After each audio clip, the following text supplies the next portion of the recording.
Class 11 में math में हमें चैप्टर दिया हुआ है स्ट्रेट लाइन। तो आज हम लोग उसका फॉर्मूला रिवीजन करते हैं। इससे पहले चैप्टर हमने पूरा करा दिया है और अराउंड 8 पार्ट में हम लोग ने इस चैप्टर को कंप्लीट किया हुआ है, ठीक है ना।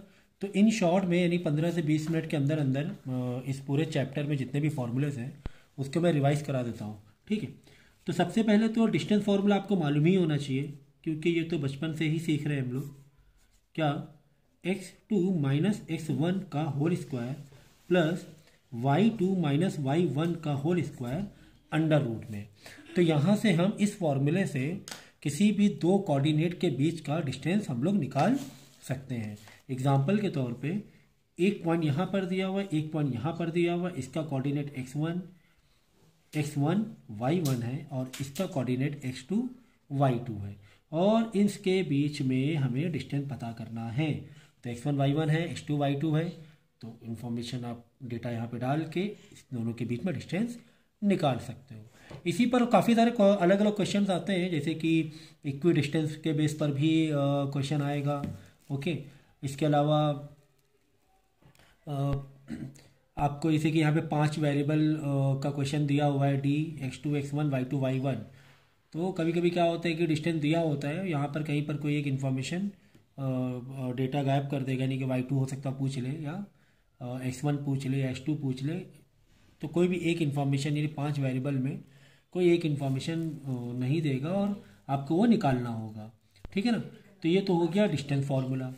ओके, इसे बोलते हैं हम लोग डिस्टेंस फार्मूला। तो क्या करेंगे, एक लाइन मारते जाएंगे, फार्मूले जैसे होते जा रहे हैं उनको हम सेपरेशन देते रहेंगे, जिससे कि कंफ्यूजन ना हो आप लोगों का। ओके, नेक्स्ट है हमारा सेक्शन फार्मूला।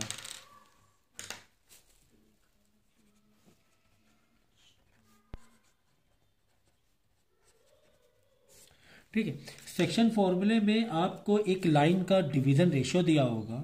जैसे कि आपको इसे लाइन दी हुई है कुछ इस तरीके से, ठीक है, और इसको डिवाइड किया किसी पॉइंट P ने, किसी पॉइंट P ने, ठीक है ना। सो अब इस दो जो स्टार्टिंग और एंडिंग पॉइंट है, इसके तो कोऑर्डिनेट हो गए x1 y1, इसके कोऑर्डिनेट हो गए x2 y2, और ये जो पॉइंट डिवाइड कर रहा है ये हो गया px py। ओके, तो ये जो लाइन डिवाइड हुई है इसके जो रेशियोज हैं उसको हम लोग एक्सप्रेस करते हैं m1 एंड m2 में। ओके, तो फॉर्मूला आपको गिवन है px से कि जो पॉइंट डिवाइड कर रहा है इस लाइन को, अगर वो निकालना है तो उसको हम लोग क्या करेंगे, px is equal to x1 का मल्टीप्लाई m2 से कर देंगे प्लस x2 का मल्टीप्लाई m1 से कर देंगे divide by m1 plus m2 कर देंगे। ठीक इसी तरह अगर हमें py कोऑर्डिनेट निकालना है तो py कोऑर्डिनेट निकालने के लिए हम लोग करेंगे y1 का मल्टीप्लाई m2 से प्लस y2 का मल्टीप्लाई m1 से अपॉन m1 प्लस m2। तो ठीक इसी तरह अगर ये जो p पॉइंट है अगर ये मिड में है, यानी ये रेशियो है m1 m2 का, अगर 1:1 है फॉर मिड पॉइंट, अगर मिड पॉइंट है तो फॉर्मूला लगाना और भी इजी हो जाता है कि हम लोग क्या करेंगे, px यानी p वाले पॉइंट का x कोऑर्डिनेट सीधा तरीके से x1 plus x2 divide by 2 इस तरह निकाल सकते हैं। ठीक इसी तरह py के लिए y1 plus y2 divide by 2 इस तरीके से निकाल सकते हैं। अगर m1 m2 1/1 हो, 1:1 हो, मतलब m1 और m2 का रेशियो 1:1 मतलब बराबर हो, बीच में पॉइंट हो, p का पॉइंट बीच में हो ए बी लाइन में। चलो ये लाइन को बना दो ए बी, ठीक है। तो ये हो गया आपका सेक्शन फार्मूला। और ये जो आपका फार्मूला है ये फॉर इंटरनल डिवीजन है, फॉर इंटरनल डिवीजन। ओके, अगर लाइन है ना अंदर से, यानी कि ए और बी के बीच में या अंदर कहीं पर डिवाइड कर रही है तो ठीक इसी तरह एक्सटर्नल डिवीजन भी होता है कि लाइन ए बी है, देखो for external division, external division के लिए आप फॉर्मूला लगा सकते हो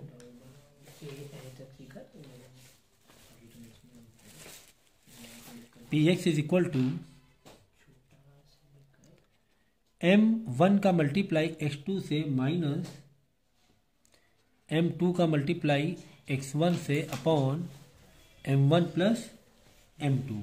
ठीक, इसी तरह पी वाई पॉइंट निकालने के लिए तो एक्सटर्नल पॉइंट का मतलब आप पहले समझ लो चाहो तो, जैसे कि ए बी लाइन है, आपकी लाइन है ए बी, चलो ये लाइन है ए, ये लाइन है बी, और ये आगे कहीं पॉइंट पी डिवाइड है, एक अजम्पशन मान के चलो। ठीक है, तो पी वाई के लिए इसका फॉर्मूला लगा देंगे m1 का मल्टीप्लाई y2 से प्लस, देखो अब जैसे यहाँ पे मैंने x1 और m2 लिखा है ना, तो आप ऐसे भी कर सकते हो, x2 पहले लिख दो बाद में m1 लिख दो, लेकिन दोनों नंबर अलग अलग होने चाहिए, ये ध्यान रखना। ठीक है, तो m1 y2 से मल्टीप्लाई करते हैं या y1 m2 से मल्टीप्लाई करते हैं, उससे कोई मतलब नहीं है। तो m2 का मल्टीप्लाई y1 से divide by m1 plus m2। तो फॉर एक्सटर्नल डिवीजन या एक्सटर्नल पॉइंट के लिए ये फॉर्मूला आप लगा सकते हो। तो चैप्टर डिटेल में तो मैंने पढ़ा ही दिया हुआ है, ठीक है, डिटेल्स में हम लोग चैप्टर किया हुआ है, तो मैं तो जस्ट ये फॉर्मूले रिवाइज करवा रहा हूँ। और अगर ये आप रिलेट नहीं कर पा रहे हो, टॉपिक अगर आप रिलेट नहीं कर पा रहे हो, तो आपको क्या करना पड़ेगा, चैप्टर डिटेल में पढ़ना पड़ेगा। ठीक है, तो अगर हमें पॉइंट सेंट्रॉइड के लिए पॉइंट निकालना है, सेंट्रॉइड का मतलब क्या होता है कि एक आपका ट्राइंगल है, उसमें मीडियन के थ्रू क्या बन रहा है, पॉइंट बन रहा है कोई, जैसे ये ट्राइंगल है, ओके, एक मीडियन इधर से आई एक वर्टेक्स से, आधा आधा डिवाइड किया, मीडियन का मतलब समझ रहे हो ना, मीडियन का मतलब वो होता है कि किसी वर्टेक्स से अपोजिट लाइन, किसी वर्टेक्स से, ये वर्टेक्स है ना, कॉर्नर है, ट्राइंगल है, अपोजिट लाइन को आधा आधा डिवाइड करे, इस वर्टेक्स से आई, इस लाइन को आधा आधा डिवाइड कर दिया। ठीक है, इसी तरह इस वर्टेक्स में आई, इस वर्टेक्स से आई, ए वाले से ए बी सी ले लो, और बी और सी को आधा आधा डिवाइड कर दिया। तो जहाँ पर इंटरसेक्शन पॉइंट बनेगा उसी को हम लोग बोलेंगे सेंट्रॉइड। ठीक है, तो सेंट्रॉइड को आप चाहो तो जी से भी एक्सप्रेस कर सकते हो, यानी सेंट्रॉइड यानी इस पॉइंट का कोऑर्डिनेट इज इक्वल टू, इस पॉइंट का एक्स और वाई वाला कोऑर्डिनेट इज इक्वल टू, यानी G x is equal to x1 plus x2 plus x3 divide by 3, and G y is equal to, मतलब इसी पॉइंट जो point जी है, तो इसका y वाला कोऑर्डिनेट के लिए y1 plus y2 plus y3 divide by 3। तो काफ़ी इजी है सेंट्रॉइड का फॉर्मूला देखना। ठीक है, तो सेंट्रॉइड का मतलब समझ लो पहले तो, कि जो लाइन ट्राइंगल के वर्टेक्स से आ रही है और अपोजिट लाइन को हाफ हाफ डिवाइड कर रही है, यानी मीडियन, इन शॉर्ट या टेक्निकली क्या बोलेंगे, मीडियन। तो मीडियन, तीनों ट्राइंगल के तीनों मीडियन का जो कॉमन इंटरसेक्शन पॉइंट होता है वो होता है सेंट्रॉइड। फिर सर्कम सेंटर अलग चीज़ हो गई, ऑर्थो सेंटर अलग चीज़ हो गई, वो अभी मैं आगे बताऊंगा कि सर्कम सेंटर ऑर्थो सेंटर क्या होता है। ठीक है,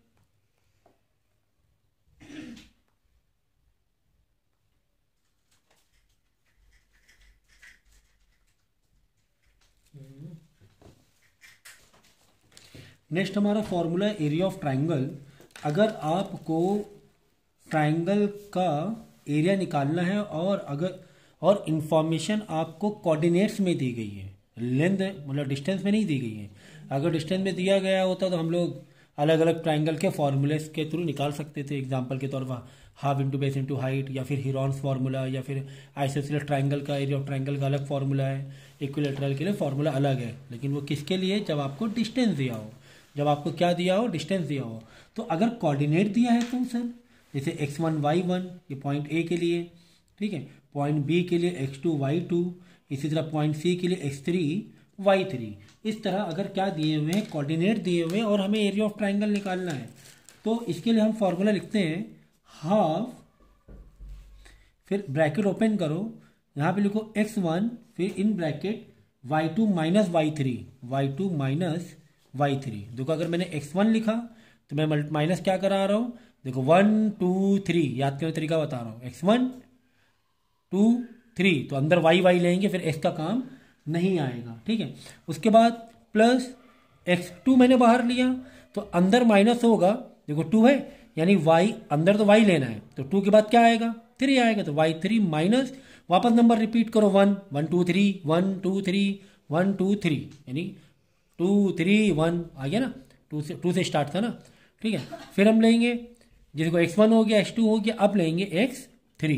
अब ये 3 आ गया तो 3 के बाद हमारा नंबर क्या रिपीट हो रहा है, 1 रिपीट हो रहा है, यानी कि y1 minus y2, correct.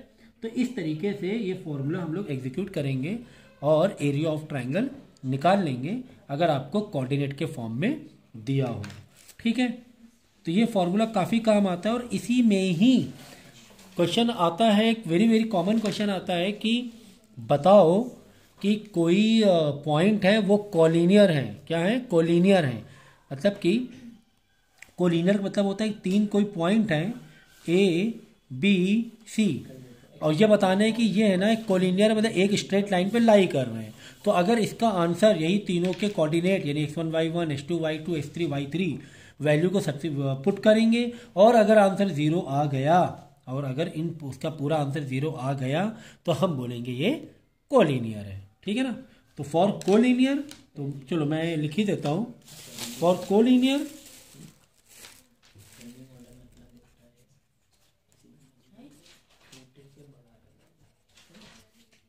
Collinear के लिए हमें क्या लिखना है बोलो, area of triangle is equal to 0, area of triangle is equal to 0।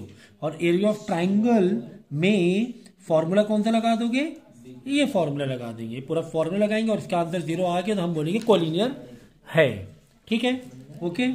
तो ये हो गया कोलिनियर वाला भी मैंने फॉर्मूला बता दिया, कॉन्सेप्ट भी मैं बताता जा रहा हूं। अब नेक्स्ट टॉपिक है हमारे पास equation of line, straight line में इक्वेशन ऑफ लाइन। तो इक्वेशन ऑफ लाइन में 5 to 6 आपके पास फॉर्मूलेस हैं, अलग अलग इंफॉर्मेशन के अकॉर्डिंग आपको अलग अलग इक्वेशन बनानी होती है। तो इक्वेशन का मतलब ये हुआ कि अगर कोई लाइन स्ट्रेट है, कोई लाइन क्या है, स्ट्रेट लाइन है, तो स्ट्रेट लाइन में आपकी जो इक्वेशन बनती है लाइन की वो कुछ इस तरीके से होती है, ax plus B Y plus और minus c is equal to 0। कुछ इस तरीके से अगर आपको कोई इक्वेशन दिखाई दे, इसका मतलब इस इक्वेशन से स्ट्रेट लाइन बन जाएगी। जैसे कि एग्जाम्पल के तौर पे 3x plus 4y minus 2 is equal to 0। तो ये जो ये जो आपको लीनियर इक्वेशन दिख रही है, ये एक्सप्रेस करता है कि किसी ग्राफ में स्ट्रेट लाइन, किसी ग्राफ में स्ट्रेट लाइन। तो ग्राफ जैसे आपका ये आपका ग्राफ है, ओके। तो यहाँ पर जैसे कि कोई लाइन कुछ इस तरीके से एक लाइन आपको दी हुई है, ठीक है ना, कुछ इस तरीके से लाइन दी हुई है। तो इस लाइन का जो इक्वेशन है वो ये कुछ इस फॉर्म में रह सकती है, यानी कि x plus B Y plus C is equal to 0। तो मतलब कॉन्स्टेंट तो कोई भी हो सकते हैं, इससे क्या मतलब है, तो ये हो जाएगा क्या, 3x plus 4y minus 2 is equal to 0। ये एक इक्वेशन ऑफ लाइन की, स्ट्रेट लाइन की इक्वेशन हो जाएगी। तो x और y मतलब ये हुआ कि किसी भी पॉइंट में अगर ये जो पॉइंट बन रहे हैं उसका, जैसे कि एक पॉइंट ये बना, अगर इसी पॉइंट का x और y मैं यहाँ पे पुट करूँ, x एंड y, तो ये कंडीशन फुलफिल होगी, मतलब इसका आंसर 0 आएगा। एग्जाम्पल के तौर पे ये पॉइंट x के लिए 3 है, y के लिए 4 है, तो मैं यहाँ पे x में 3 डालूँ, y में 4 डालूँ तो इसका आंसर 0 आ जाएगा। मैं एग्जाम्पल के तौर पे बता रहा हूँ मैं, ठीक है, मैंने रफली बताया, एग्जाम्पल के तौर पे मैं बता रहा हूँ, ठीक है ना। तो ये होता है स्ट्रेट लाइन का कॉन्सेप्ट। अब इसमें अलग अलग डेटा दिया होता है और उस डेटा के हिसाब से अलग अलग टाइप की इक्वेशन ऑफ लाइन की मतलब की इक्वेशन फॉर्म हो जाएंगी, ठीक है। तो पहला तो मैं लिख देता हूं स्लोप फॉर्मूला। स्लोप फॉर्मूला क्या होता है कि किसी भी लाइन का एक्स एक्सिस से एंगल कितना बन रहा है, एक्स एक्सिस में कितना एंगल बन रहा है, उसे बोलते हैं स्लोप। और इसको एक्सप्रेस करते हैं हम लोग m से। तो m is equal to y2 minus y1 upon x2 minus x1, ठीक है ना। इसे बोलते हैं स्लोप। और इसी m को हम लोग tan थीटा से भी एक्सप्रेस कर सकते हैं। tan थीटा मतलब परपेंडिकुलर अपॉन बेस, तो tan थीटा की वैल्यू भी वो स्लोप के बराबर ही, मतलब स्लोप ही समझा जाएगा, ठीक है।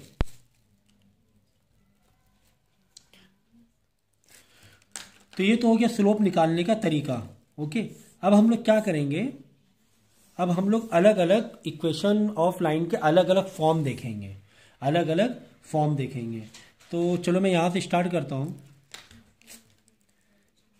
ए आपको दिया हुआ है स्लोप फॉर्म, अगर आपको बनाना है स्लोप फॉर्म, तो स्लोप फॉर्म का मतलब ये हुआ कि आपको कुछ इंफॉर्मेशन गिवन होगी और उस इंफॉर्मेशन के अकॉर्डिंग आपको इक्वेशन बनानी होगी।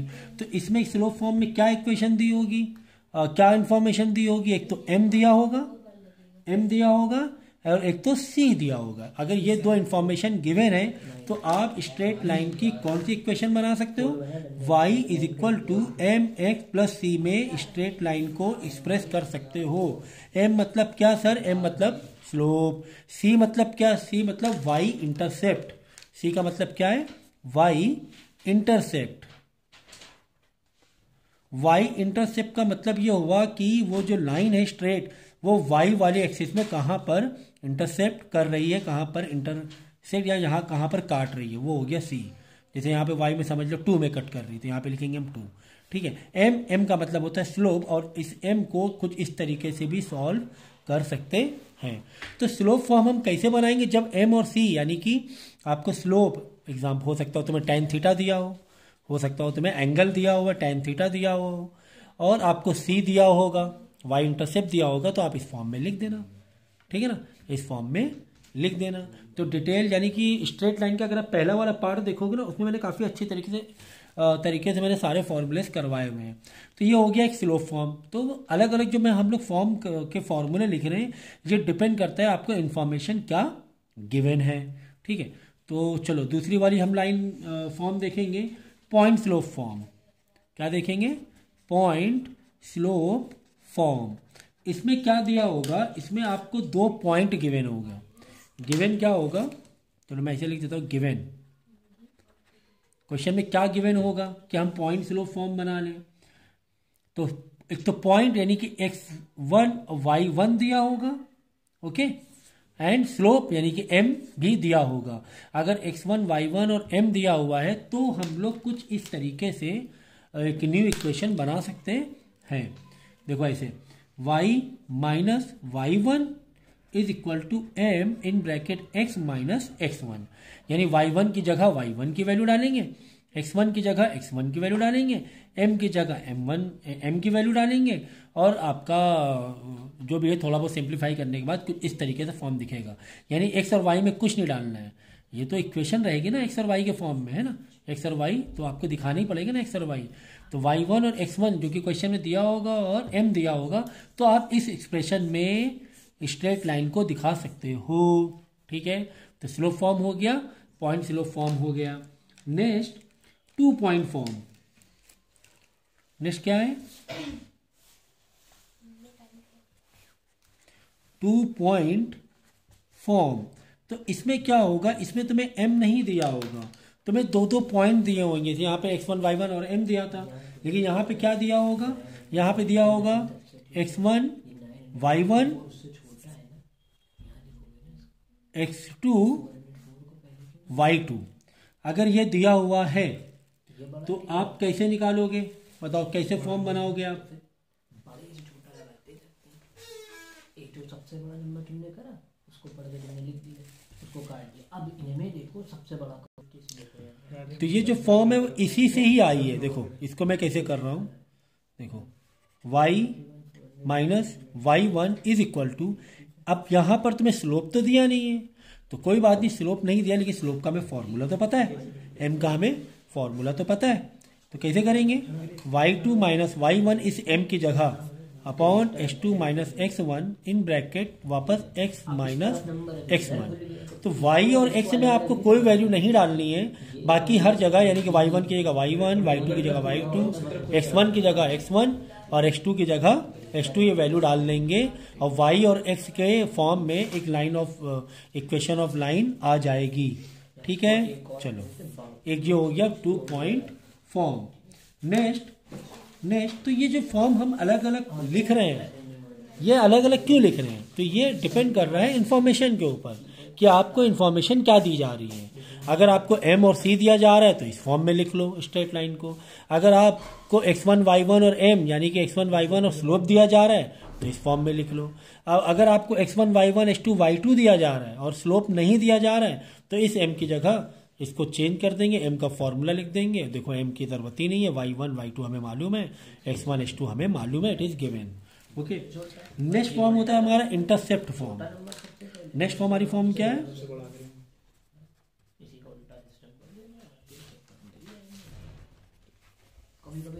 अब इंटरसेप्ट फॉर्म में हम लोग क्या करते हैं, x upon a plus y upon b is equal to 1, कुछ इस तरीके से एक्सप्रेस करते हैं इंटरसेप्ट फॉर्म को। तो सर x और y, वो तो हमें x और y वैसे ही लिखना है, x और y के ही टर्म में तो चाहिए इक्वेशन ऑफ लाइन, x और y के टर्म में ही तो चाहिए इक्वेशन ऑफ लाइन। ठीक है, तो व्हाट इज a जो होगा यहाँ पर ये होगा x इंटरसेप्ट, कि वो जो लाइन है वो x में कहाँ पे इंटरसेप्ट कर रही है, कहाँ पर इंटरसेक्ट कर रही है। और जो b है ये होगा y इंटरसेप्ट, कि ये जो लाइन है स्ट्रेट लाइन वो y में कहाँ पर इंटरसेप्ट कर रही है। जैसे यहाँ पर y में यहाँ पे इंटरसेप्ट कर रही थी तो y की वो वैल्यू यहाँ पे लिख देंगे और b की वो वैल्यू यहाँ पर लिख देंगे। ठीक है ना, b का मतलब y इंटरसेप्ट। तो ये भी एक क्या है, इक्वेशन ऑफ लाइन की फॉर्म है। तो जैसे आपको जिस तरीके से आपको इन्फॉर्मेशन गिवन है आप उसी तरीके से जाइए। ठीक है, तो मैं यहाँ पे फिफ्थ वाला लिख रहा हूँ। फिफ्थ होगा आपका पैरामेट्रिक फॉर्म।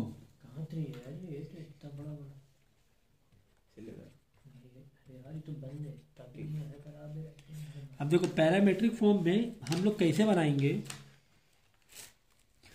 यहां पे लिखेंगे x minus x1 upon cos theta plus y minus y1 upon sine theta is equal to r से आप डिनोट कर सकते हो पैरामेट्रिक फॉर्म को। ठीक है ना, तो जैसे लाइन है आपका, ये हो गया पहला वाला पॉइंट समझो a है, दूसरा पॉइंट b है, तो ये हो गया x1 y1, ये हो गया x2 y2। अब इसी का कॉस और साइन वाला हम लोग कंपोनेंट लेके tan को हम लोग कन्वर्ट कर देंगे, ये जो स्लोप है ना स्लोप, इसके स्लोप को हम कन्वर्ट कर देंगे कॉस एंड साइन में।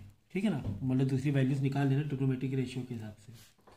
बाद में ये हो गया पैरामेट्रिक फॉर्म, तो कितने हो गए 1 2 3 4 5, कोई एक कम हो रही है क्या, 2 पॉइंट फॉर्म हो गया, पॉइंट स्लोप हो गया, तो 1 2 3 4 5।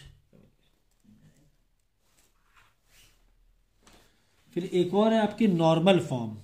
ठीक है ना, तो मैं यहाँ कराता हूँ नॉर्मल फॉर्म। ये नॉर्मल फॉर्म में हम लोग काफ़ी अच्छे तरीके से किया हुआ था, इवन कॉम्प्लेक्स नंबर में भी हम लोग ने ये पढ़ा था। ठीक है, तो नॉर्मल फॉर्म में क्या इन्फॉर्मेशन आपको गिवन होगी कि आपको नॉर्मल फॉर्म में हमें करना पड़ रहा है। ठीक है ना, तो इसमें x कॉस अल्फा होगा plus y sine alpha is equal to p, इसी को हम लोग बोलते हैं नॉर्मल फॉर्म। ठीक है ना, बेसिकली इसमें होता है क्या है कि एक ग्राफ में अगर आपको ओरिजिन से परपेंडिकुलर बना रहे हो, नॉर्मल बना रहे हो, जैसे कि ग्राफ है,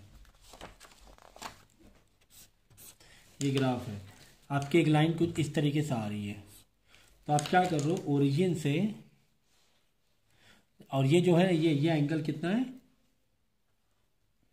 थीटा है, स्लोप है ना, ये हमेशा x से एंटी क्लॉकवाइज दिखाया जाता है। स्लोप कैसे दिखाया जाता है, x एक्सिस से एंटी क्लॉकवाइज। तो हम क्या करेंगे, एक परपेंडिकुलर बनाएंगे ओरिजिन से इसमें इस लाइन पे, और ये वाला एंगल लेंगे, और यही एंगल होगा हमारा अल्फा। यही एंगल क्या होगा, अल्फा होगा। ठीक है, समझ में आ गया। तो इस तरीके से हम लोग p की वैल्यू निकाल सकते हैं।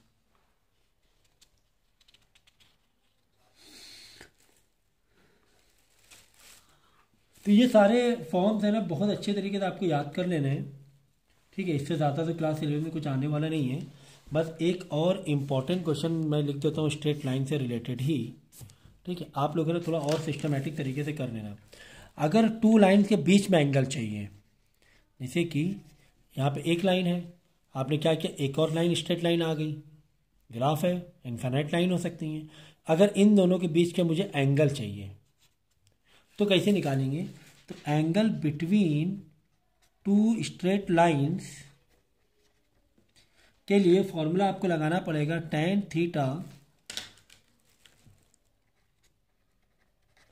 tan थीटा मतलब वहाँ का एंगल, ठीक है, tan थीटा से लिया हमने, इज इक्वल टू मॉड में m1 minus m2 upon 1 plus m1 into m2, mod of कर दो, ठीक है ना, मॉड ऑफ कर दिया। तो इसका मतलब ये हुआ, मॉड में हम लोग लिख रहे हैं पूरा फॉर्मूला, इसका मतलब ये हुआ कि अगर बाई चांस मॉड का आंसर निगेटिव आ जाए तो मॉड से बाहर आने पे क्या हो जाएगा, पॉजिटिव हो जाएगा। इसका मतलब यही हुआ ना। तो ये बहुत इंपॉर्टेंट फॉर्मूला है। ये दो लाइन के बीच में अगर आपको एंगल निकालना है तब ये फॉर्मूला हम यूज़ कर सकते हैं, ठीक है। इसी तरह एक और रिलेशन है परपेंडिकुलर और बेस का, ठीक है। तो फिलहाल इतने फॉर्मूले काफ़ी हैं, और बाई चांस क्वेश्चन करते टाइम हो सकता है और भी कुछ नए फॉर्मूले या नया कोई कॉन्सेप्ट मिल जाए तो उसे हम लोग उसी टाइम अटेम्प्ट कर लेंगे। लेकिन ये तो स्ट्रेट लाइन का बेसिक था, काफ़ी इजी फॉर्मूले दिए हुए हैं आपको। मेनली जो फॉर्म है ना अलग अलग, 1 2 3 4 5 6 7, ये फॉर्म को बहुत बहुत बहुत अच्छे से याद कर लेना।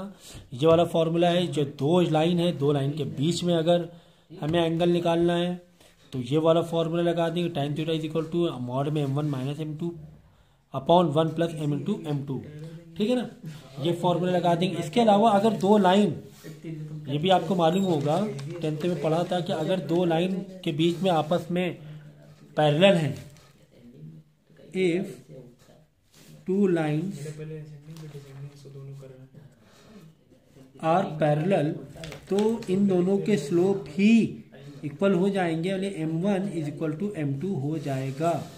लेकिन अगर if two lines are perpendicular to each other, तो इसका फॉर्मूला बन जाएगा m1 is equal to minus का 1 बाई m2, ये रिलेशन बनेगा।